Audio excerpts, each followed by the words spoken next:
السلام علیکم ورحمۃ اللہ وبرکاتہ۔ ان الحمد للہ نحمده ونستعینه ونستغفره ونعوذ باللہ من شرور انفسنا ومن سیئات اعمالنا من يهده الله فلا مضل له ومن يضلل فلا هادي له واشهد ان لا اله الا الله وحده لا شريك له واشهد ان محمدا عبده ورسوله اما بعد فان خير الحديث كتاب الله وخير الهدي هدي محمد صلى الله عليه وسلم وشر الأمور محدثاتها وكل محدثة بدعة وكل بدعة ضلالة وكل ضلالة في النار۔ محترم حاضرین، سامعین و سامعات، ناظرین و ناظرات، مرکز طوبہ للدراسات الاسلامیہ کی جانب سے منعقد کیے گئے اس درس میں، جس کا عنوان ہے کامیاب ازدواجی زندگی کے سنہرے اصول، اس میں ہم آپ تمام حضرات کا خیر مقدم کرتے ہیں اور اللہ رب العالمین سے یہ دعا کرتے ہیں کہ اللہ تعالی ہم سب کے مل بیٹھنے کو قبول فرمائے، علم دین، علم نافع سیکھنے، اس کے مطابق عمل کرنے، اس کی دعوت عام کرنے اور اس راستے میں آنے والی مصیبتوں کے اوپر اللہ رب العالمین ہم سب کو صبر کی توفیق نصیب فرمائے۔ محترم حاضرین، کل تک کے درس میں آپ کے سامنے ایک اہم مسئلے کی وضاحت ہم کر رہے تھے، اور وہ مسئلہ یہ تھا کہ کیا بیوی کے اوپر اس کے شوہر کی خدمت کرنا یہ واجب ہے یا نہیں ہے۔ اس سلسلے میں بات چل رہی تھی۔ دو اقوال آپ کے سامنے ذکر کیے گئے تھے۔ ایک قول میں یہ کہا گیا تھا کہ واجب نہیں ہے، دوسرے قول میں یہ کہا گیا تھا کہ واجب ہے، اور جس قول میں کہا گیا تھا واجب ہے، ہم نے کہا تھا کہ یہی راجح ہے، کیونکہ کتاب و سنت کے دلائل کے اوپر جب ہم نظر ڈالتے ہیں اور اللہ کے نبی صلی اللہ علیہ وسلم کے زمانے کو دیکھتے ہیں، ازواج مطہرات کو دیکھتے ہیں، اور اسی طرح سے صحابہ اور صحابیات کی زندگیوں کو دیکھتے ہیں، تو اس سے ہمیں اس بات کا اندازہ ہوتا ہے کہ بیوی کے اوپر شوہر کی خدمت جو ہے یہ واجب ہے۔ اس کی مزید دلائل آنے آپ کے سامنے باقی تھی۔ انشاءاللہ آج کے اس درس میں وہ باتیں آپ کے سامنے آئیں گی، لیکن کل کے درس میں ایک دلیل آپ کے سامنے آئی تھی کہ حضرت فاطمہ رضی اللہ عنہا اپنے شرف اور اپنے مقام کے باوجود کہ اللہ کے نبی جناب محمد رسول اللہ صلی اللہ علیہ وسلم کی صاحبزادی ہیں اور تمام خواتین کی سردار ہیں، یہ سیدۃ نساء اہل الجنہ، باوجود اس کے یہ اپنے شوہر حضرت علی رضی اللہ تعالی عنہ کی خدمت کیا کرتی تھی، بلکہ خدمت کر کے تھک جاتی تھی کہ اپنے والد کے پاس یہ گئی تھی اس وجہ سے تاکہ ان کے والد ان کو ایک غلام دے دیں یا ایک گھر میں کام کرنے والے کسی کا انتظام کر دیں تاکہ ان کی مدد ہو سکے اور ان کا کام کچھ ہلکا ہو سکے۔ اللہ کے نبی جناب محمد رسول اللہ صلی اللہ علیہ وسلم نے یہ دیکھ کر کے نہ تو حضرت فاطمہ کو روکا اور نہ حضرت علی کو منع کیا، یعنی یہ نہیں کہا کہ اے علی، آپ کو چاہیے تھا کہ آپ ہماری بچی سے کیوں کام کرواتے ہیں، آپ کو چاہیے کہ آپ انتظام کیجئے، خدمت گار یا خدمت گزار رکھیے، آپ انتظام کیجئے، کام کرنے والے کو رکھیے۔ یا اسی طرح سے بیٹی کو نہیں کہا کہ تم کو خدمت کرنا ضروری نہیں ہے، بلکہ آپ نے یہ کہا کہ خادم تم طلب کر رہی ہو، اس سے بہتر چیز ہم تمہیں عطا کرتے ہیں۔ کہا جب تم اپنے بستر پر جاؤ تو 33 مرتبہ سبحان اللہ، 33 مرتبہ الحمدللہ اور 34 مرتبہ اللہ اکبر کہہ لیا کرو۔ تو بیٹی کو اللہ کے نبی صلی اللہ علیہ وسلم نے یہ تعلیم دی۔ اس سے یہ پتا چلا کہ آج یہ تعلیمات معاشرے اور سماج میں لوگوں کو چاہیے کہ وہ اپنی بچیوں کو دیں، اپنی بیٹیوں کو دیں۔ یہاں پر معاف کیجئے گا، صورتحال ہم آپ کے سامنے بتلا رہے ہیں۔ کچھ لوگ یا کئی لوگ، ابھی چند دنوں قبل کی بات ہم آپ کو بتا رہے ہیں کہ ہم اپنے علاقے میں جب گئے ہوئے تھے تو ایک صاحب آئے، اپنی اہلیہ کے ساتھ آئے. آپ سب لوگ سنیے اس بات کو. اور انہوں نے یہ کہا کہ ہمارا ایک ہی لڑکا ہے، ہم ان کا نام نہیں لیں گے، ہمارا ایک ہی لڑکا ہے اور اچھا ہے، ٹھیک ٹھاک ہے، کمانے والا ہے، ہم لوگ دونوں اب ریٹائر ہو چکے ہیں، اپنے گھر میں زندگی گزار رہے ہیں. تو لڑکا ہمارا پڑھا لکھا ہے. ہم لوگوں نے بہت سوچ سمجھ کر کے یہ کوشش کی تھی کہ کسی عالمہ کو، دیندار خاتون کو لے کر کے آئے، بڑے بڑے رشتے آئے دوسرے جگہوں سے، لیکن ہم لوگوں نے یہ سوچا تھا کہ ہماری ایک ہی بیٹا ہے تو دیندار کو لے کر کے آئیں گے، دینی تعلیم پڑھی ہوئی اگر لے کر کے آئیں گے تو ہماری خدمت کرے گی، ہم لوگوں کے حقوق کو سمجھے گی، اس وجہ سے ہم لے کر کے آئے. اب مولانا، یہ ان کی بات بتلا رہا ہوں، تو اب مولانا وہ ہم سے حدیث مانگتی ہے، کہتی ہے کہ ماں باپ ساس سسر کی خدمت کرنا یہ کہاں لکھا ہوا ہے، حدیث لا کر کے دیجیے. تو وہ یہ کہنے لگے کہ ہم آپ کے سامنے آئے ہیں کہ آپ پڑھے لکھے ہیں، مدینہ سے فارغ ہیں، کیا قرآن حدیث میں کوئی ایسی آیت اور کوئی حدیث نہیں ہے کہ بہو کو چاہیے کہ وہ اپنے ساس سسر کی خدمت کرے؟ اگر ہے تو مولانا برائے کرم ہم کو دے دیجیے. وہ سوچیے آپ، یہ معاشرے کا فیکٹ ہے جو ہم آپ کے سامنے رکھ رہے ہیں. یہ تربیت کی کمی ہے. پھر جب ہم نے اس معاملے پہ معلومات حاصل کی اور ریسرچ کیا اور لوگوں سے پوچھا کہ کیوں اس طرح سے، یہ باتیں پہلے تو نہیں تھی، پہلے تو ٹھیک ٹھاک چل رہا تھا معاملہ، لیکن اب یہ حدیث مانگ رہی ہیں یا یہ مانگ رہی ہیں، یہ کیوں ہے؟ تو کہا کہ حیدرآباد سے کسی ایک خاتون نے ریکارڈ کیا ہے، کوئی لیکچر ہے ان کا، اس لیکچر میں انہوں نے یہ کہا ہے کہ کسی قرآن اور حدیث میں کہیں یہ بات نہیں لکھی ہوئی ہے کہ بہو جو ہے وہ ساس سسر کی خدمت کرے گی، کہیں لکھا ہوا نہیں. تو جب حالت حال پتہ چل گیا ہمیں، تب ہم نے اس کے جو آئے تھے ہم سے مسئلہ پوچھنے کے لیے، ہم نے ان کو کہا کہ آپ ایسا کیجئے گا، ہمارا نام لے کر کے کہیے گا کہ مولانا بلائے ہیں تم کو دلیل بھی دکھا دیں گے اور یہ بتلا دیں گے. لیکن آج تک وہ لوگ آئے نہیں. پھر میں وہاں سے چلا بھی آیا اور آج تک آئے نہیں وہ لوگ. بہرحال تو یہ حالات ہیں معاشرے کے. ایسے اس وقت میں اس جیسے معاملات کو سمجھنے اور اس کے دلائل پہ غور کرنے کی کتنی ضرورت ہے، اس کا آپ اندازہ لگائیے. اب اس ایک واقعے کو تمہید کے طور پہ ہم نے ذکر کر دیا آپ کے سامنے. اب آئیے اس دلیل کو دیکھتے ہیں تاکہ بات ہمارے سامنے سمجھ میں آئے پورے طور پر. حضرت فاطمہ کا واقعہ آپ کے سامنے گزر گیا. حضرت اسماء بنت ابی بکر الصدیق رضی اللہ عنہا وعن ابیہا کہتی ہیں کہ مجھ سے حضرت زبیر نے نکاح کیا. غور سے اس واقعے کو سنیے. حضرت زبیر نے مجھ سے نکاح کیا.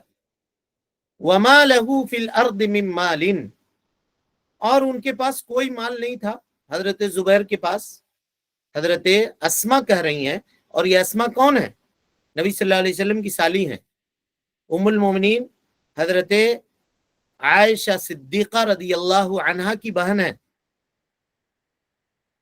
کہہ رہے ہیں کہ میرے شوہر کے پاس کوئی مال نہیں تھا اور نہ ان کے پاس کوئی غلام تھے، سوائے اس کے کہ ایک گھوڑا تھا اور ایک اونٹ یا اونٹنی تھی جس سے ہم لوگ کھیتوں میں پانی پٹانے کا کام کیا کرتے تھے. یہی تھا.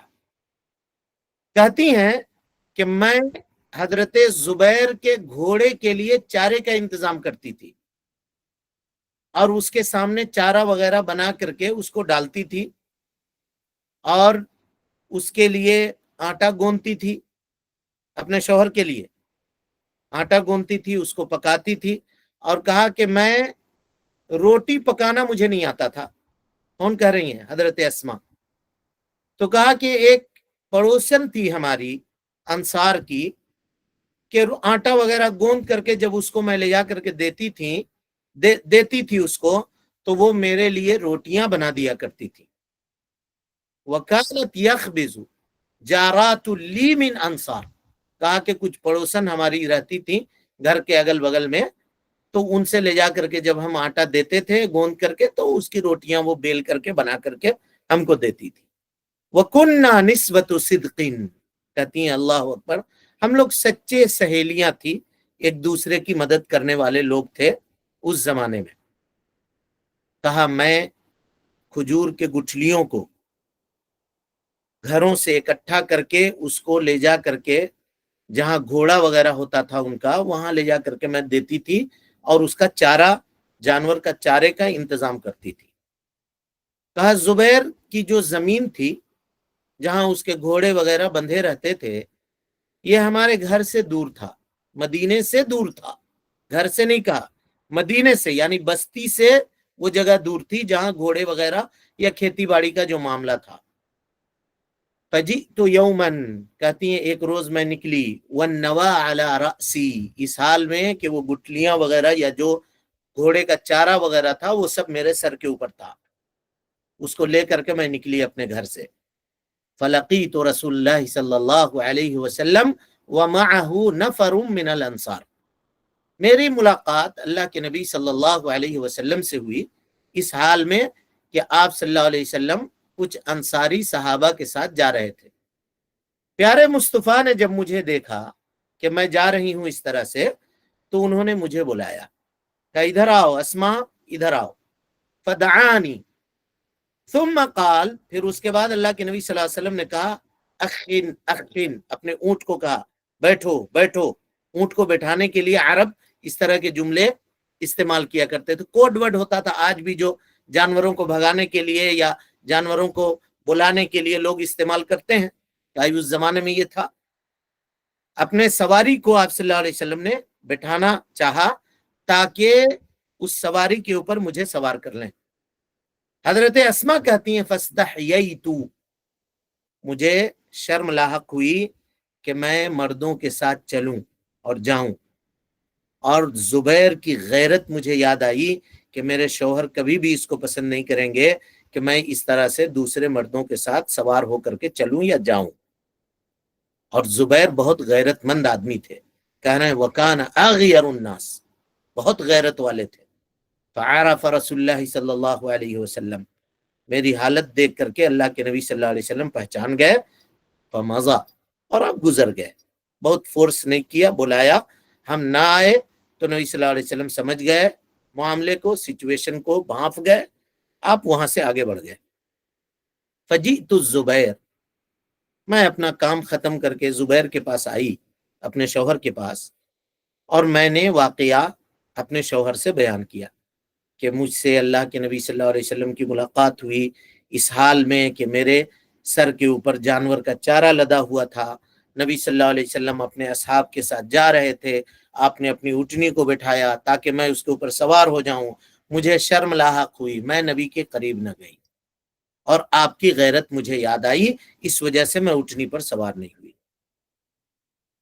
حضرت زبیر نے کہا قسم اللہ کی، تمہارا سر کے اوپر چارہ اور اس طرح کے کھجور کی گٹھلیوں کو لاد کر کے جانا، یہ میرے لیے زیادہ غیرت کی بات ہے کہ تم اس سواری کے اوپر سوار ہو جاتی، بہت غیرت کی بات ہے ہمارے لیے۔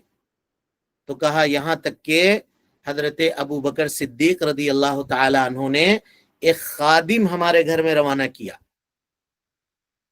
جو گھوڑوں کی دیکھ بھال اور جانوروں کے چارہ وغیرہ کا انتظام کر دیتا تھا، فَكَأَنَّمَا أَعْتَقَنِي، گویا کہ میرے ابا نے مجھ کو آزاد کروا دیا اس کام سے، ایک خادم دے کر کے۔ کیا سمجھ میں آیا اس واقعے سے آپ کو؟ صرف حضرت زبیر کی خدمت نہیں کرتی تھی وہ، بلکہ حضرت زبیر کے جانوروں کی خدمت کیا کرتی تھی، چارہ لے جا کر کے ڈالنا، اس کو پہنچانا، اس کو یہ کرنا۔ اب اگر کوئی خاتون یہ کہے کہ تمہارے ماں باپ کو خدمت کرنے کے لیے ہمیں حدیث چاہیے، تو اب اس کے بارے میں آپ کیا کہیے گا؟ بتائیے کس طرح کی فکر اور کس طرح کی سوچ لوگوں کے ذہنوں کے اندر پل رہی ہے، اور کہاں تربیت، کیسی تربیت ہو رہی ہے۔ کوئی بھی یوٹیوب پہ ویو بڑھانے کے لیے، سبسکرائبر بڑھانے کے لیے نئی نئی چیزیں لا کر کے لوگ بیان کرتے ہیں، اور یہ چاہتے ہیں کہ ہم نے بہت خیر کا کام کر دیا اور عورتوں کا ادھار کر دیا۔ کیا ادھار کیا؟ وہی خاتون جب کل چل کر کے ساس بنے گی تو کیا وہ اس بات کو کبھی پسند کرے گی کہ اس کا بیٹا یا اس کی بہو اس کی خدمت نہ کرے اور اس کو تنہا چھوڑ دے؟ کیسی تربیت ہو رہی ہے سماج کی اور معاشرے کی؟ کہاں جا رہے ہیں لوگ؟ کیا اس چیز کے لیے دلیل چاہیے؟ یہ ہے دلیل، لیجئے دلیل۔ اور کوئی جو اس طرح کی یوٹیوب وغیرہ پہ سنتے ہیں ان کو بھیج دیجئے، یہ ہے دلیل۔ کیا ماں باپ جانور سے بھی نیچے گر گئے کیا شوہر کے؟ کہ ان کی خدمت کرنے کے لیے حدیث چاہیے؟ علم کی کمی ہے۔ جس کو بولنے آیا یوٹیوب پہ ایک چینل بنا لیا اور تقریر کر کے اپلوڈ کر دیا۔ ارے بھائی، اگر کسی کو بولنا ہی اس کے عالم ہونے کی دلیل ہے تو جو ٹی وی کے اوپر چمن پراس کا ایڈ دیتا ہے اس سے اچھا کون بول لے گا؟ پھر اسی کو سنیے، انہی سے علم حاصل کیجئے، انہی سے دین سیکھیے۔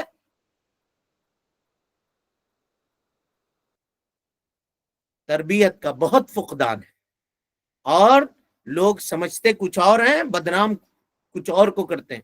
اب انہوں نے یہ صرف یہی کہا میرے سامنے، یہ بات جو ہے نا میرے دل میں بیٹھ گئی آج تک۔ انہوں نے یہ کہا کہ ہم یہ سوچ کر کے اسکول اور کالج کی بچی کو نہیں لائے تھے کہ وہ کہیں ماں باپ کی حقوق کو نہیں سمجھ سکے گی۔ ایک سے ایک رشتہ آ رہا تھا میرے بچے کے لیے، لیکن ہم نے اس کو مدرسے کا پڑھا لکھا قرآن اور حدیث کی جانکار خاتون کو ہم لے کر کے آئے، غریب گھرانے سے لے کر کے آئے، تاکہ وہ ماں باپ کی اہمیت کو سمجھے گی۔ تو وہ الٹا ہم سے حدیث مانگتی ہے، کہتی ہے کہ ساس سسر کی خدمت کہاں کتاب و سنت کے اندر لکھا ہوا ہے، وہ حدیث لا کر کے ہمیں دو۔ آپ ہم کو برائے مہربانی ایک حدیث دے دیجئے تاکہ ہم اپنے بہو کے پاس لے جا کر کے پیش کر دیں تاکہ وہ ہماری خدمت کرے۔ اعوذ باللہ من الشیطان الرجیم۔ انسان کو اپنے معاملات یاد رکھنے چاہیے۔ اچھا، یہاں ایک اور پہلو بھی ہے، اس پہلو کو بھی نظر انداز نہیں کرنی چاہیے۔ وہ پہلو یہ ہے کہ بسا اوقات ساس سسر یہ سمجھتے ہیں کہ ہم دوسرے گھر کی بچی اگر لے کر آئے ہیں تو یہ ہماری غلام ہے، اب اس سے ہم جیسا چاہے ویسی خدمت لیں، جو چاہے یہ کریں۔ تو پھر آپ اپنی بچی کے لیے ویسا کیوں نہیں سوچتے ہیں جس کو آپ نے دوسری جگہ بیاہا ہے؟ وہاں آپ سوچتے ہیں کہ وہ سکون سے رہے، وہاں اطمینان سے رہے، وہاں ہر چیز اس کو میسر ہو، لیکن دوسرے کی بچی جو آپ کے یہاں آئی ہے اس کے لیے وہ سہولتیں آپ فراہم نہیں کرنا چاہتے ہیں۔ تو معاملہ ہم صرف ایک طرفہ بات نہیں کر رہے ہیں، بات دونوں طرف سے ہے۔ دونوں کو معاملے کو سمجھنے کی ضرورت ہے، دونوں کو معاملے کی نوعیت کو اور اس کی حقیقت کو سمجھنے کی ضرورت ہے۔ پھر بھی اگر کچھ اونچ نیچ کا معاملہ ہوتا ہے تو بہو کو ہم کہیں گے، خاتون کو کہیں گے کہ وہ ذرا کمپرمائز کرے، معاملے میں کمپرمائز کرے، اور کمپرمائز کر کے زندگی گزارنے کا سلیقہ اور طریقہ سیکھے۔ ماں باپ بوڑھے ہیں، ہو سکتا ہے اونچ نیچ کی بات ان سے ہو، اما یبلغن عندک الکبر احدہما، قرآن نے خاص طور پہ بڑھاپے کا تذکرہ کیا ہے، اس لیے کہ تم جس وقت جوان ہو رہے ہوتے ہو اس وقت تمہارے ماں باپ بڑھاپے کے کو جا سکتے ہیں۔ یہ عام بات ہے کہ بڑھاپے کے جو جذبات ہوں گے وہ جوانی کے جذبات سے میل نہیں کھائیں گے، ہو سکتا ہے۔ اور پھر علماء تربیت نے اس کے اوپر بڑی زبردست بحث کی ہے، ان چیزوں کی طرف ہم آپ کو لے کر نہیں جانا چاہتے، پھر وہ الگ موضوع ہے، وہ ایک الگ موضوع ہے۔ کہا کہ کسی بھی معاملے میں دیکھیے، معاملہ خراب کب ہوتا ہے؟ خراب اس وقت ہوتا ہے جب بہو سوچتی ہے نا کہ ساس ہماری دشمن ہے، اور ساس سمجھتی ہے کہ بہو میری دشمن ہے، اور ساس کے پاس یہ سمجھنے کے لیے وجہ ہوتی ہے۔ یہ جو حساسیات کے جو لوگ ماہر ہیں انہوں نے، وہ تربیت کو جو جاننے والے ہیں انہوں نے اس کو لکھا ہے۔ کہا کیسے؟ کہا ساس کے پاس وجہ ہوتی ہے۔ کہا کیسے؟ کہا آج تک ساس کے اندر ایک چیز ہوتی ہے، یا کسی بھی خاتون میں، دنیا کے کسی بھی خاتون میں یہ چیز پائی جاتی ہے کہ عام طور پہ وہ شراکت کو قبول نہیں کرتی۔ اب آج تک جب تک اس کا بیٹا نکاح نہیں ہوا تھا اس کے بیٹے کا، تب تک اس کا بیٹا اس کی حکم کو مانتا تھا، اپنی ماں کی بات مانتا تھا، ہر معاملے میں ماں سے باتیں لا کر کے شیئر کرتا تھا، وہ باتیں جو والد سے نہیں کر سکتا تھا ماں سے آ کر کرتا تھا، سارے معاملات۔ اب ماں یہ دیکھتی ہے کہ چونکہ ایک خاتون آ گئی ہے، اب یہ ہماری محبت کاٹ کر کے اس خاتون کو دے رہا ہے، یہاں معاملہ اس کا دل تنگ ہوتا ہے۔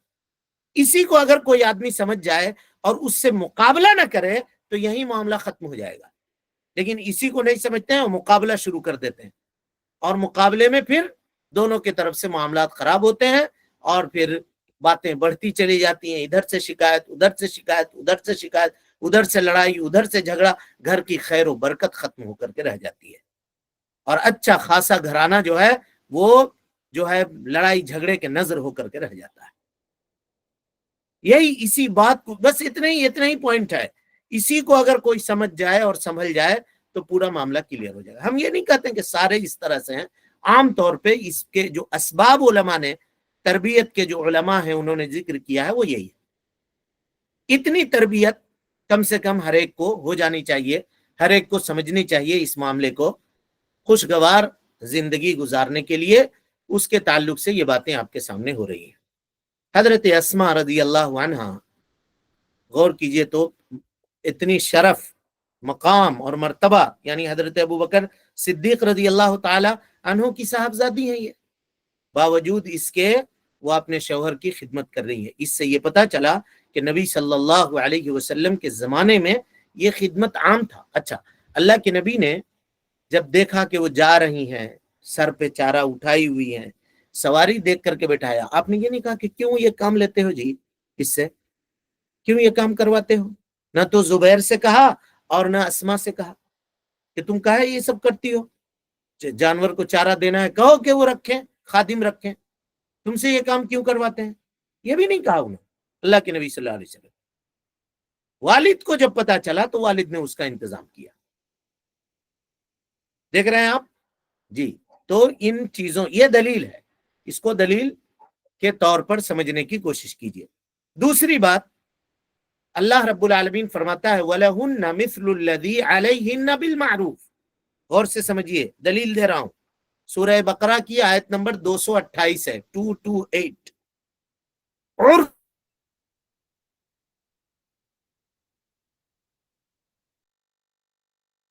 ہے لوگوں کی، زمانے کے اعتبار سے، شہر کے اعتبار سے، اس عرف کا اعتبار ہوگا۔ جیسا کہ ایک مرتبہ ہم آپ کے سامنے بیان کر چکے ہیں، کہا کہ عرف جو ہے بسا اوقات اگر کتاب و سنت سے، عادت، عرف مانے عادت، عادت اگر کتاب و سنت سے ٹکرا نہیں رہی ہے تو وہ دلیل ہوتی ہے، دلیل ہوتی ہے۔ اس کی مثال دیکھیے، فقہا ذکر کرتے ہیں، ایک مرتبہ بتا چکے ہیں، پھر سے بتا رہے ہیں، کہ اگر کسی ملک میں یا کسی گاؤں میں، کسی شہر میں خواتین کے اندر یہ رواج ہے کہ وہ جمعرات کو اپنے میکے جاتی ہیں اور سنیچر کے دن میکے سے واپس آتی ہیں، یہ عام رواج ہے ان کے یہاں۔ ایک مثال دے رہا ہوں، اب کوئی اجنبی آدمی آ کر کے اس نے وہاں نکاح کیا، اور نکاح کرنے کے بعد جب وہ خاتون جمعرات کو اپنے گھر جانے کے لیے تیار ہوئی یا نکلی تو کہہ رہا ہے کہ نہیں، ہم تو تم کو جانے نہیں دیں گے۔ کہا نہیں بھائی، یہاں عورتوں کے یہاں یہی رواج ہے۔ قاضی کے پاس جب معاملہ جائے گا تو قاضی یہ کہے گا کہ کیا تم نے نکاح سے پہلے یہ قید لگائی تھی کہ ہم جانے نہیں دیں گے؟ تو کہے گا نہیں، ہم قید نہیں لگائے تھے۔ کہا ہمیں معلوم نہیں تھا، تمہیں معلوم کرنا چاہیے تھا، یہاں خواتین کا یہی رواج ہے، اس کا مطلب یہ ہے کہ تم جانے سے نہ روک سکتے ہو، الا یہ کہ خاتون یہ کہے کہ چلو ہمارے شوہر کا حکم ہے تو ہم نہیں جائیں گے۔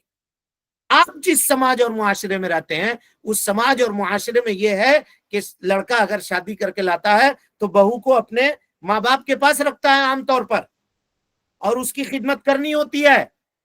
تو یہاں یہ رواج اس بات کے اوپر دلالت کرنے والی ہوگی، اور ماں باپ کی خدمت کرنے سے کوئی قرآن و سنت نہیں روکتا ہے، کوئی نہیں روکتا ہے، بلکہ قرآن و سنت کا معاملہ یہ ہے کہ ہر مجبور کی، ہر ضرورت مند کی خدمت آپ کو کرنی ہے، جائے کہ یہ تو ماں باپ ہیں۔ اچھا، شوہر کا حکم ماننا یہ واجب ہے نہیں ہے؟ یہ واجب ہے۔ شوہر کے اوپر ضروری ہے کہ وہ اپنے ماں باپ کی خدمت کرے۔ اب وہ کما رہا ہے، سب کچھ کر رہا ہے، تو آپ سے اگر وہ ان کی خدمت کا کام لے رہا ہے تو اس میں کون سی غلط بات ہو گئی کہ اس کے لیے دلیل چاہیے اور اس کے لیے اتنا بڑا بکھیڑا کھڑا کرنے کی ضرورت ہے اور ماں باپ کو پریشان کرنے کی ضرورت ہے؟ تو یہ دلائل جاننے اور اس کو سمجھنے کی ضرورت ہے۔ بات یہ ہو رہی تھی کہ عرف جو ہے وہ دلیل ہے، عرف دلیل ہے۔ اللہ رب العالمین فرماتا ہے وَلَهُنَّ مِثْلُ الَّذِي عَلَيْهِنَّ بِالْمَعْرُوفِ، اور معاشرے کے اندر جو عرف چل رہا ہے وہ یہ ہے کہ شوہر کی خدمت بیوی کے اوپر واجب ہے، تو بیوی کو چاہیے کہ وہ شوہر کی خدمت کرے۔ تیسری دلیل لیجیے، اللہ کے نبی جناب محمد رسول اللہ صلی اللہ علیہ وسلم ازواج مطہرات سے خدمت لیا کرتے تھے، ازواج مطہرات سے خدمت لیا کرتے تھے۔ ام المومنین حضرت عائشہ صدیقہ رضی اللہ عنہا کو ایک مرتبہ کہا آپ نے ناولنی الخمرہ، جاؤ چٹائی مسجد سے اٹھا کر کے لے کر کے آؤ۔ اسی طرح سے آپ صلی اللہ علیہ وسلم اعتکاف میں ہوا کرتے تھے، مسجد سے باہر اپنے سر مبارک کو نکال دیتے، ام المومنین حضرت عائشہ صدیقہ رضی اللہ تعالی عنہ آپ کے سر مبارک کو دھو دیتی، صاف ستھرا کر دیتی، اس میں کنگھی کر دیتی بال کو، اور اچھی طرح سے آپ صلی اللہ علیہ وسلم کے سر مبارک کو بنا دیتی۔ اگر یہ چیزیں شوہر کی خدمت کرنا واجب نہیں ہوتا تو کیا پیارے مصطفیٰ صلی اللہ علیہ وسلم اپنے ازواج مطہرات سے یہ کام لیتے؟ اس سے یہ پتا چلا کہ بیویوں کے اوپر واجب ہے کہ وہ اپنے شوہروں کی خدمت کریں۔ اسی طریقے سے چوتھی بات یہ ہے کہ ہر خاتون کے اوپر یہ واجب ہے کہ وہ اپنے شوہر کی اطاعت و فرمانبرداری کرے، اور اگر اس کے شوہر نے یہ حکم دیا ہے کہ وہ اس کی خدمت کرے یا اس کے ماں باپ کی خدمت کرے تو اس کے اوپر واجب ہے کہ وہ اس کی اطاعت و فرمانبرداری کرے، ورنہ وہ گنہگار ہوگی۔ اور پانچویں چیز جس کو علامہ امام البانی رحمت اللہ علیہ نے ذکر کیا ہے اور بہت واضح کنسپٹ ہے، ذرا غور سے اس کو سمجھیے۔ علامہ البانی رحمت اللہ علیہ محدث بھی ہیں، فقیہ بھی ہیں، اور کہتے ہیں کیا، دیکھیے کہتے ہیں کہ وہ لوگ جن لوگوں نے یہ کہا، کچھ لوگ یہ کہتے ہیں کہ بیوی کے اوپر شوہر کی خدمت واجب نہیں ہے۔ کہا کیوں واجب نہیں ہے؟ کل بات آئی تھی نا، اس لیے کہ نکاح جو ہے نا یہ استمتاع کے اوپر ہوتا ہے، ایک خاص طرح کا فائدہ جو شوہر اپنی بیوی سے اٹھاتا ہے، کہا یہی نکاح کو شامل ہے۔ اس کے علاوہ اس کے کپڑے دھونا، اس کے لیے کھانا بنانا اور اس کے گھر کی صفائی کرنا اور دوسرے اس کے سہولت کا خیال رکھنا، کہا یہ نکاح میں شامل نہیں ہے۔ علامہ البانی رحمت اللہ علیہ کہتے ہیں کہ مسئلے کو ان لوگوں نے غلط سمجھا۔ کہا کیسے غلط سمجھا؟ دیکھیے، کہا جہاں تک تعلق استمتاع کا ہے، عورت سے ایک خاص طرح کا فائدہ اٹھانے کا جو مرد حاصل کرتا ہے، کہا اس میں عورت بھی حاصل کرتی ہے فائدہ اس سے، وہ چیز ایک دوسرے کی ضرورت ہے، گویا یہ دونوں اس معاملے میں برابر ہیں، اس معاملے میں دونوں برابر ہیں۔ اور کہا وَمِنَ الْمَعْلُومِ، یہ شیخ علامہ البانی رحمت اللہ علیہ کا جملہ ہے، وَمِنَ الْمَعْلُومِ أَنَّ اللَّهَ تَبَارَكَ وَتَعَالَى قَدْ أَوْجَبَ عَلَى الزَّوْجِ شَيْئًا آخَرَ، اور یہ آپ سب کو معلوم ہے کہ اللہ رب العالمین نے شوہر کے اوپر اس کے علاوہ بھی کچھ چیزوں کو واجب کیا ہے اس کے بیوی کے لیے۔ وہ کیا کیا ہے؟ کہ وہ نفقہ دیتا ہے، نفقہ مانے خرچہ دیتا ہے، اس کے پہننے کا کپڑا دیتا ہے، اور اس کے رہنے کے لیے چھت دیتا ہے۔ یہ ہم شروع سے کہہ رہے ہیں، نفقہ سکنا کسوہ، یہ تینوں شوہر کے اوپر واجب ہے۔ بیوی 1 روپے کی ذمہ دار نہیں ہے ان معاملے میں، شوہر ذمہ دار ہے۔ کہا کہ استمتاع میں یعنی آپس میں فائدہ اٹھانے میں دونوں برابر ہیں، لیکن شوہر کے اوپر یہ ایکسٹرا ذمہ داری ہے کہ وہ اس کے کھانے کا، اس کے پہننے کا اور اس کے رہنے کا انتظام کرے، اس کے رہنے کا انتظام کرے۔ تو کہا عدل و انصاف اس بات کے متقاضی ہے کہ بیوی کے اوپر ان چیزوں کے مقابلے میں ایکسٹرا کوئی چیز واجب ہو، اور وہ ایکسٹرا کیا ہو؟ استمتاع کے علاوہ ہو، یعنی میاں بیوی کے جو خاص فائدے ہوتے ہیں اس فائدے کے علاوہ بھی کچھ چیز بیوی کے اوپر واجب ہونی چاہیے جیسے اس کے شوہر کے اوپر واجب ہے۔ تو کہا وہ کیا ہے؟ کہا الا وہو خدمتها لزوجها، لوگ آگاہ ہو جائیں کہ بیوی کے اوپر یہ بات واجب ہے کہ وہ اپنے شوہر کی خدمت کرے، اپنے شوہر کی خدمت کرے۔ دیکھا آپ نے استدلال شیخ کا، علامہ البانی رحمت اللہ علیہ کی کتاب ہے، اس کتاب کے اندر انہوں نے یہ کوٹیشن ذکر کیا ہے، زبردست معاملہ ہے۔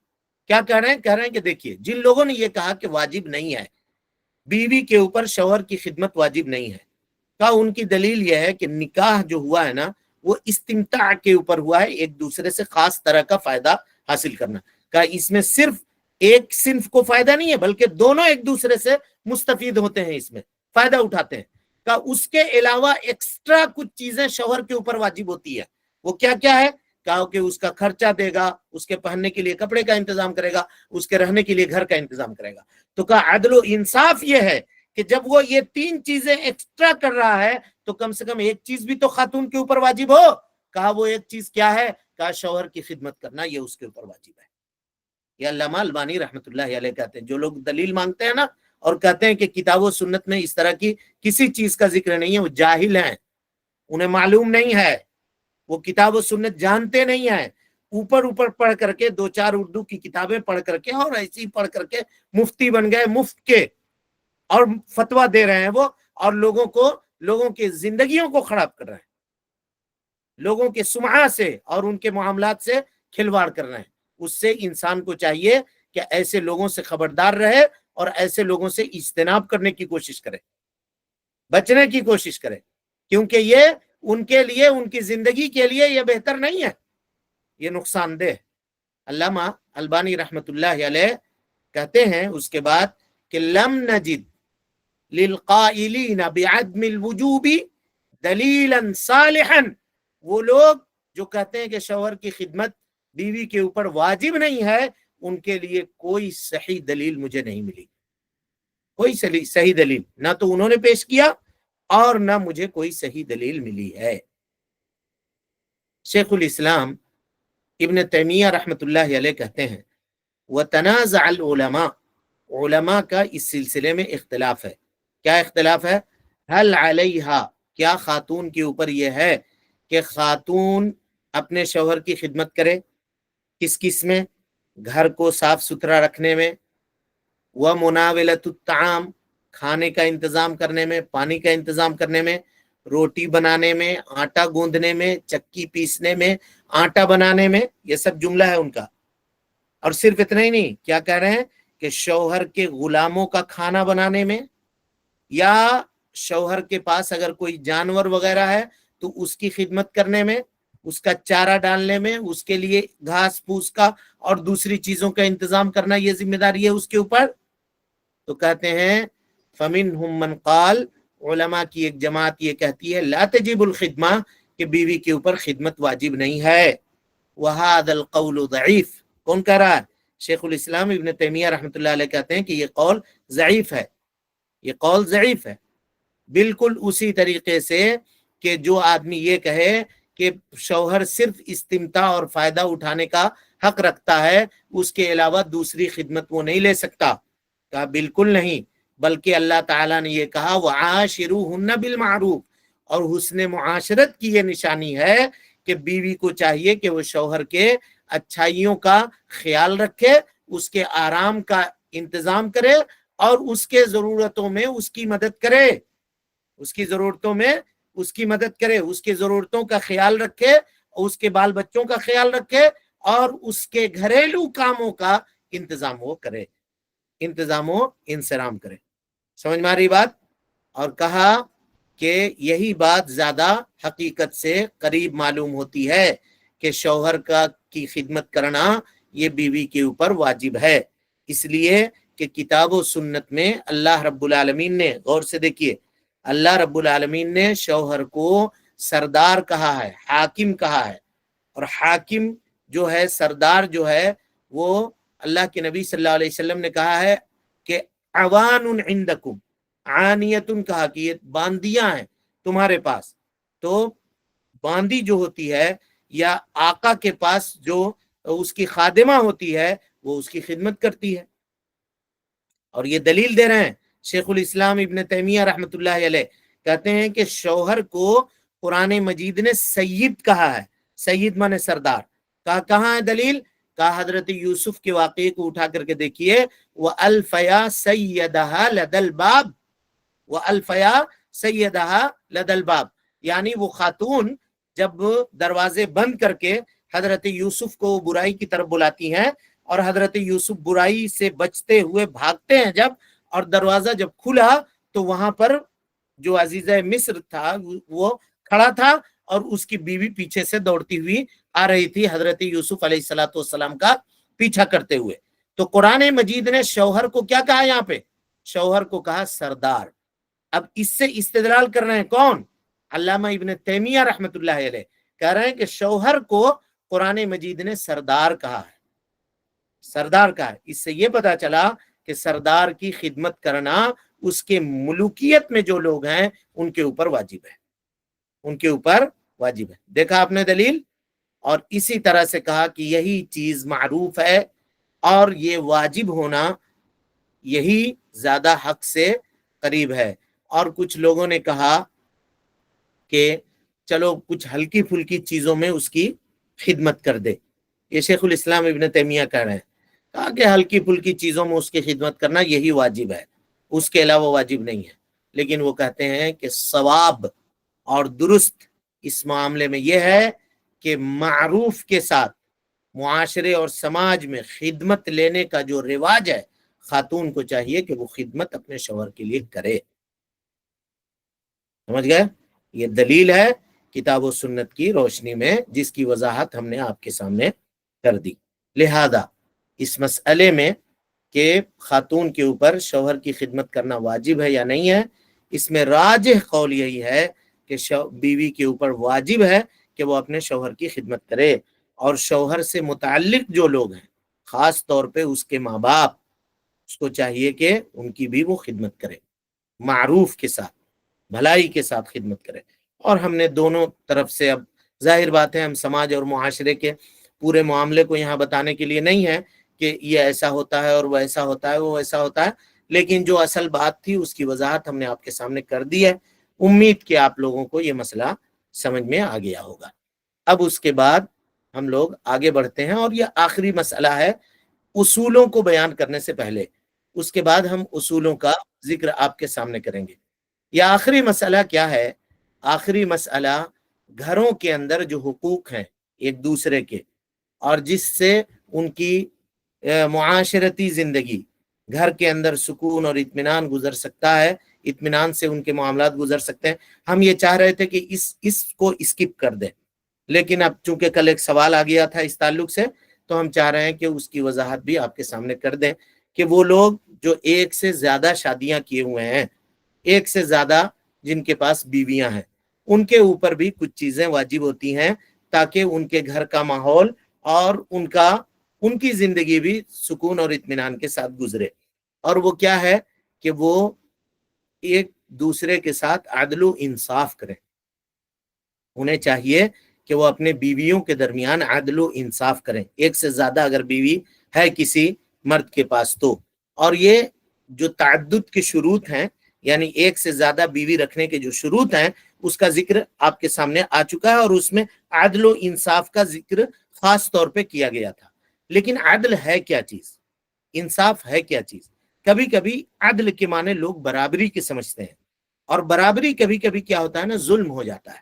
مثال کے طور پہ ایک آدمی کا پیٹ ایک روٹی سے بھر جائے، ایک مثال دے رہا ہوں، اور ایک آدمی کا پیٹ 3 روٹی سے بھرتا ہو، تو آپ یہ کہیں کہ ہم دونوں کے درمیان عدل کریں گے، اس کو بھی ایک روٹی کھانے کے لیے دیں گے، اس کو بھی ایک روٹی کھانے کے لیے دیں گے، تو اس کا یہ مطلب ہوگا کہ جس کو آپ نے ایک روٹی دی ہے، جس کا 3 روٹی سے پیٹ بھرنے والا تھا، وہ اس کے ساتھ آپ نے ظلم کیا، اس کے ساتھ آپ نے ظلم کیا۔ اسی طریقے سے اگر سارے کو ہم کہیں کہ دیوار کے اس طرف آپ کو دیکھنا ہے، اب ظاہر ہے سب کی ہائٹ برابر نہیں ہوتی ہے، ایک دیوار ہے 6 فٹ کی، 6 فٹ کی دیوار کے ادھر آپ کو دیکھنا ہے، تو ظاہر ہے کسی کو 2 اینٹ لگے گی کہ 2 اینٹ میں وہ دیوار کے ادھر دیکھ لے گا، کسی کو 4 اینٹ کی ضرورت پڑے گی، 4 اینٹ آپ دیجئے گا تب وہ دیوار کے ادھر دیکھ سکتا ہے۔ تو 4 اینٹ کی ضرورت جس کو ہے اس کو 4 اینٹ دیجئے اس کے نیچے، اس کے پاؤں کے نیچے، اور جس کو 1 اینٹ کی ضرورت ہے اس کو 1 اینٹ دیجئے۔ یہی عدل ہے، یہی انصاف ہے۔ تو علماء کہتے ہیں کہ عدل اور انصاف کا معاملہ یہ ہے کہ ضرورت میں سب کی ضرورت کا خیال رکھا جائے. مثال کے طور پہ اس کے پاس 2 بیویاں ہیں، ایک مثال دے رہا ہوں، ایک بیوی کے پاس 4 بچے ہیں اور ایک کے پاس ایک بھی بیٹا نہیں ہے. اب دونوں کو اگر وہ یہ چاہے کہ اس کو اگر ہم نے 2 روم کا کمرہ دیا ہے، اس کو بھی ہم 2 روم کا کمرہ دیں گے یا 2 روم کا گھر دیں گے، اس کو 2 روم کا گھر دیا ہے، اس کو 2 روم کا گھر دیں گے، تو کیا وہ انصاف ہوگا؟ ظاہر ہے اس کے 4 بچے ہیں، وہ کہاں رہیں گے؟ تو اس کا انتظام کرنا یہی عدل ہے. اچھا 4 بچے ہیں، یہاں کھانے والا زیادہ ہے، یہاں کھانے والے کم ہیں. اب یہ کہے کہ 5,000 روپے ہم اس کو منتھلی خرچ دیتے ہیں تو اس کو بھی 5,000 روپیہ دیں گے، تو یہ ظلم ہوگا. یہ ظلم ہوگا کیونکہ اس کے پاس خرچے زیادہ ہیں، اخراجات زیادہ ہیں. تو ضرورت کے حساب سے سب کو دے، اس کی جتنی ضرورت ہے اس کو دے دے، اس کی جتنی ضرورت ہے اس کو دے دے. لیکن ضرورت کے بعد اگر ایکسٹرا کچھ دینا چاہتا ہے تو ایکسٹرا دینے میں دونوں کو برابر کرے. سمجھ میں آئی بات؟ یعنی 5,000 ضرورت اس کی ہے، اس کو 5,000 دے دیا، اس کی 2,000 کی ضرورت ہے تو اس کو 2,000 دے دیا. اب اس کے بعد کچھ پیسے وہ ایکسٹرا دینا چاہتا ہے تو اب اس کو 1,000 دے رہا ہے ایکسٹرا تو اس کو بھی 1,000 ایکسٹرا دے. یہ عدل ہے، یہ انصاف ہے. اس کو سمجھیے گا غور سے. یہی عدل و انصاف ہے کہ جس کا جتنا حق ہے وہ دینا. عدل و انصاف سے لوگ سمجھتے ہیں تسویہ، برابر. یہ برابر نہیں ہے، اس کے حقوق کو کی ادائیگی وہ کرے. اسی طریقے سے عدل و انصاف میں علماء نے یہ بھی لکھا ہے کہ اگر ایک کے پاس کپڑے کم ہیں، مثال کے طور پہ ایک کے پاس کپڑے کم ہیں اور دوسرے کے پاس کپڑے زیادہ ہیں، تو جس کے پاس کپڑا زیادہ ہے اس کو ایک کپڑا اگر دیا تو کوئی حرج کی بات نہیں. اور ایک کے پاس پہننے کے لیے کپڑے نہیں ہیں اور اس کو 2-3 کپڑے اگر لا کر کے دے رہا ہے اس کی ضرورت کے مطابق تو وہ دے سکتا ہے، اس میں کوئی حرج نہیں. لیکن دونوں کے پاس برابر برابر ہے اور اس کو اچھا دے رہا ہے اور اس کو غلط دے رہا ہے تو یہ ناانصافی ہے. اس کو صحیح نہیں دے رہا ہے، اس کو کم دام کا کپڑا دے رہا ہے، اس کو زیادہ دام کا کپڑا دے رہا ہے تو یہ ناانصافی ہے. سمجھ رہے ہیں؟ تو عدل کا یہ معنی ہے، عدل کا یہ مفہوم ہے. لیکن جو ضرورت جس کی ہے وہ ضرورت اس کو دے. اسی طرح سے تقسیم کرنے میں جو تقسیم ہوگی تو تقسیم میں علماء کہتے ہیں کہ راتوں کے تقسیم کا اعتبار ہوگا. راتوں کے تقسیم کا اعتبار ہوگا. اس کو جتنی راتیں مل رہی ہیں اس کو بھی اتنی رات دی جائے گی. اور جو اس کی باری ہے اس میں کبھی وہ دوسرے کے پاس نہ جائے، دوسرے کے پاس نہ جائے الا یہ کہ کوئی ایمرجنسی ہو. ایمرجنسی میں کیا کہتے ہیں؟ کہا کہ وہ اگر سامنے والے کی یا ایک بیوی کی وفات ہو رہی ہو، یہ علماء نے ذکر کیا، تو اب اگر اس کی وصیت سننے کے لیے یہ جانا چاہ رہا ہے تو جا سکتا ہے. اسی طریقے سے کہہ رہے ہیں کہ اگر اس کے پاس اس کو علاج کی ضرورت ہو اور کوئی علاج پہنچانے والا نہیں ہے تو یہ جائے، جتنی ضرورت ہے اتنی بھر وہ وہاں پہ رہے اور رہ کر کے واپس آ جائے. یا اگر اس کو رہنے کی ضرورت پڑ رہی ہے تو جتنا دیر وہ رہا ہے اتنی دیر اس کی باری سے کاٹ کر کے وہ اس کو دینا پڑے گا، اس کو جس کی باری کے اندر اس نے معاملہ یہ کیا ہے. اور عدل و انصاف کی بات یہ ہے کہ دن میں بھی جس کے یہاں رات ہے اسی کا دن بھی ہے، الا یہ کہ وہ کام پہ نکلتا ہے یا کام پہ جاتا ہے اور دن میں تھوڑی وقت کے لیے اگر یہاں کوئی ضرورت سے چلا گیا یا اس گھر کوئی ضرورت سے چلا گیا، اس گھر کوئی ضرورت سے چلا گیا، صرف ضرورت کے حد تک، اتنے ہی حد تک، تو اس میں کوئی حرج کی بات نہیں ہے. علماء کہتے ہیں کہ رات کا اصل اعتبار ہوگا. حضرت ابو ہریرہ رضی اللہ تعالی عنہ سے روایت ہے، کہتے ہیں من کانت عنده امرأتان، جس کے پاس 2 بیویاں ہیں اور وہ اگر ان دونوں کے درمیان عدل و انصاف نہیں کرتا ہے تو جاء یوم القیامت وشقہ ساقط، قیامت کے دن آئے گا اس حال میں کہ اس کا ایک دھڑ جو ہوگا، یہ آدھا جسم کا حصہ، یہ ایک طرف جھکا ہوا ہوگا. اسی طرح سے حضرت ابو ہریرہ ہی سے روایت ہے ابو داؤد میں، یہ ترمذی کی روایت ہے اور ابو داؤد میں روایت ہے، من کان لہ امرأتان، جس کے پاس 2 خواتین ہو، فمال الی احداہما، اور وہ ایک کے طرف مائل ہو بہت زیادہ، دوسرے کا خیال ہی نہیں رکھتا ہو، جاء یوم القیامت وشقہ مائل، قیامت کے دن آئے گا اس حال میں کہ اس کے جسم کا ایک حصہ جو ہے وہ کام نہیں کر رہا ہوگا، ایک طرف جھکا ہوا ہوگا. اور اسی طرح سے نسائی کی روایت ہے اور اس کے الفاظ ہیں، کہا من کانت لہ امرأتان، یمیل لإحداہما علی الأخرى، جس کے پاس دو بیویاں ہیں ایک کی طرف وہ مائل ہو جاتا ہے اور دوسرے کو نظر انداز کرتا ہے. جاء یوم القیامت واحد شقیہ مائل، قیامت کے دن آئے گا اس حال میں کہ اس کے جسم کا ایک حصہ یہ پورے طور پہ جھکا ہوا ہوگا.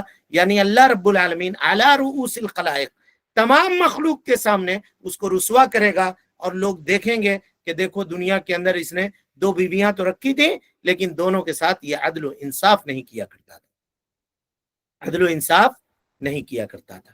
اب اس کے تعلق سے چند اور باتیں ہیں، انشاءاللہ کل کے درس میں اس کی وضاحت کر کے پھر ہم اصول کی طرف منتقل ہوں گے. اللہ رب العالمین سے دعا ہے کہ اللہ تعالی ہمیں اور آپ کو حسن عمل کی توفیق دے، ہم سب کی اصلاح فرمائے، نیکیوں کو قبول کرے، سیئات سے درگزر فرمائے، جب تک زندہ رکھے دین اسلام پہ زندہ رکھے اور جب اٹھائے ایمان پہ اٹھائے.